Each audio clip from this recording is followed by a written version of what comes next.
Alright, what is going on, guys? SpitefulHopes back again, coming at you with the gameplay for this new banner, and I'm actually pretty excited about this banner, though I will say this in advance. I do think that this banner is an easy skip, not because the banner is bad, but simply because Anniversary is literally in a month and a week away. If you're free to play, skip this banner. If you're free to play, skip end of the month unless it's 1000 Year Blood War and the characters there are actually pretty busted. So just keep that in mind as we proceed into this video. Also keep in mind that the first week of Anniversary is almost always going to be a premium pool unit. I don't know if that's going to be the same case. I wouldn't be surprised if they go with Burn the Witch limited units for the first round and then 1000 Year Blood War for the second round. They've always done 1000 Year Blood War as Anniversary for the last 2 years. I don't expect them to change pattern now because we did get 1000 Year Blood War round 4 2 years ago, and last year we got 1000 Year Blood War round 5. So without being said, let's just get right into this video. Now we will be watching it together. I haven't watched this video yet, then we will break it down on the second gameplay and then continue to break it down a little bit over and over as we need to. After that, after that I go to sleep. So let's just get right into this and see exactly what comes out. I think his glasses are scuffed. Let's mark 1 point for no. Now, Mikoto has some glaring issues just based on his kit alone, which we'll get into the second time around. His animation doesn't look bad.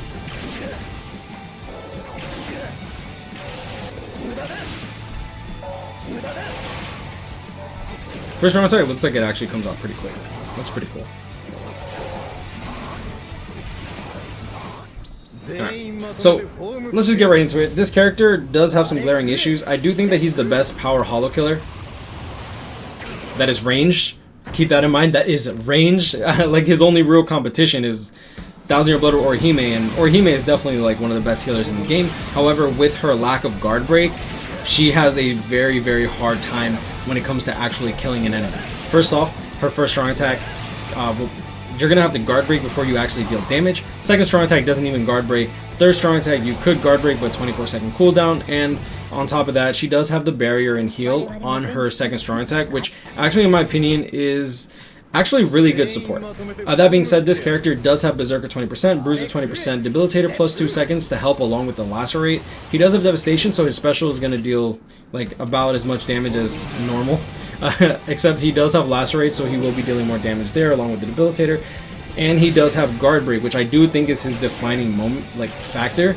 I don't think that he's a bad unit, but he does have range collision on his first and second strong attack. Despite them coming out relatively quickly, I feel like the only real place for him is gonna be Guild Quest if you don't have an alternative, because actually no, range holo killer, there's plenty of units that you could actually replace him with. When it comes to just a ranged power unit, you have Spirit Society Byakuya to replace him. There's just several replacements that you can use in place of this character, and like first characters that come to mind are 1000 Year Blood War Toshiro and Nemu. Those two characters in and of themselves are beasts when it comes to as power holo killers. However, they are melee. So like I said, the only real place that I really see this character excelling in is as a boss killer for boss stages when it comes to Senkaimon. Now we are getting a new Senkaimon, which means we're going to be getting probably more specifically only boss stages, and characters like Mine Nell, Heart Uryu, and Mine Tensa as of right now are like the main units for killing boss stages if you don't have any bonus units. And I do think that Mikoto will take a little seat in that little Yonko section. Okay, so yeah, okay. So let's just get right into it. I was gonna say Rukia. Retsu is probably the one I'm a little most excited for, just because she does have guard break and she does have a Berserker of 40%. And let's just get right into the character. Yeah, so Guard Break, Bruiser of 40%, Berserker 40%, Frenzy, Devastation 60%. Bruiser 40% was given to Tech Aizen, and I think that actually made him significantly stronger than he needed to be. However, Tech Aizen also had a boost, so he actually made better use of the Bruiser.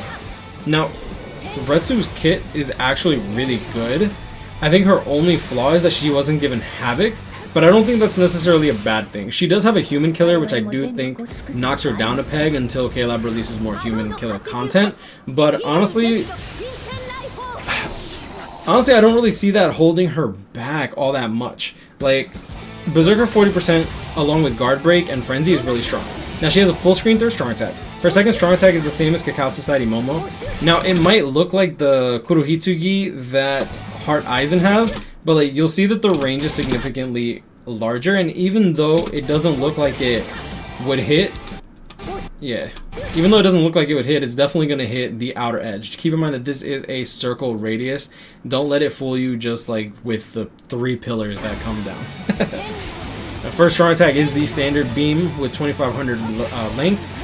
Really strong attack. I personally prefer that strong attack along with that second strong attack. I prefer the 975 radius third strong attack, but hey man, like honestly, I do think that Retsu is going to find her place somewhere. Like literally the worst part of that character, like at worst that character is like one of the best strong attack recharge links for Heart at worst, and that's like assuming that she's like the worst character in the world, right? So just keep that in mind. 798 spiritual pressure, nothing to scoff at. She's probably going to be the one that most people are going to want to go for, or at least that's what I'm thinking. Now the worst on release PvP character, probably even worse than Full Hollow Ichigo. Actually, I don't think that he's like that bad. I don't think that he's going to be making waves in PvP. Now, this character is a flurry unit with poise, bruiser of 20% along with a DR link of 16%. He does have a berserker of 50% along with burn on all of his attacks, which I think is actually pretty good. And he does have the team party buff of increased mind attribute Soul Reaper normal attack damage units. Normal attack damage. So you're going to get an extra 20% to your normal attack. So imagine he has a bruiser of 40%, except he also buffs 20% normal attack damage to his team. But like honestly, there's not really many mind nad Soul Reapers that like the only ones that really come to mind that I could really think of are probably Sajin and Bond Ichigo. But Bond Ichigo, you're never going to be using him in actual gameplay. You're never going to use him outside of like Chronicle Quest unless you have a max transcended to begin with. And Sajin, I don't think Sajin's bad, but I do think that you kind of need to transcend him for him to really be up here in the new meta. Yeah, but overall, I don't think that this is a bad character. I just think that he's in a weird spot because he doesn't have a link slot potion plus thing. He doesn't have like a boost or a barrier to protect him in PvP. He does have Captain Killer, which would be nice if it wasn't for the fact that captains are slowly being whittled out of the meta, and as of right now, the only person he has attribute advantage and Captain Killer advantage against is UNOHANA, and unless they have a max transcendent UNOHANA, she shouldn't even really be in PvP if you have the other PvP units like Noitora, Ichibei, right? And of course Askin. But yeah, that's pretty much it. He's also a captain himself, so he does fall in the little realm of death when it comes to fighting characters like Noitora or Grimjow even. So yeah, that's just one thing to note about this character as well. I don't think he's bad. I just don't think that he has a real place where he excels at. I think that he will actually excel in Senkaimon, where the boot will actually fit him. And besides that, I mean, I guess that's pretty much the gameplay. I mean, overall, all these characters, they're not bad.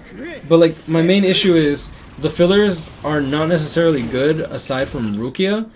So I would honestly personally recommend skipping. The only reason I'm going to be summoning is because I mainly summon on every banner and I have a sponsor. We will be doing a giveaway of $50, so I hope that y'all are tuning in for that. Yeah, like we're towards the end of the video, so I can say that freely. I never like people subscribing just for giveaways. I personally detest that, nor will I ever promote it openly on like on Twitter or Discord or anything like that, unless it's like the moment of or something like that. Just because it's like, oh, okay, cool. Like you guys are the homies. You guys rock with me. I'd rather the guys who have rocked with me for this long get it. I don't know if that makes sense, but I really hope that y'all understand that. But I mean, I guess I will leave it at that. You know, guys, grind on, catch up, and stay blessed. Mind you that this will be an iTunes US gift card. You can do whatever the hell you want with it. I'm not gonna ask for it back. If you are from the UK, if you're from Malaysia, if you're from China, Japan, like literally it's your gift card. You can do with it as you will. If you want to sell it, feel free to sell it. It's not mine, it's yours. But yeah, I guess I will leave it at that. You know, guys, grind on, catch up, stay blessed. Wish you all the best luck your summons. Let me know in the comments below who you're most excited for. I personally want Retsu the most, but I'm not really sure what I'm gonna do with her, because I have Rukia max transcended, I have Tokinata max transcended, and I have Kenpachi 205, and I mean she's a SAR 14 link, but like I already have a 5/5 movie Ichigo and 5/5 Yoruichi, and a 5 of 5 with SP 500 Frenzy Yoruichi. So I'm interested to see exactly what I'm going to be doing when it comes to links, should I pull it. Besides that, I don't particularly care for Mikoto, and I'm not gonna lie, I kind of want Shusuke just because I do like my mind nav units, and I don't know, I guess I'm just weird. But I'm gonna leave it at that. Stay blessed, y'all. You have a great day. I'll see y'all in the next one. Peace.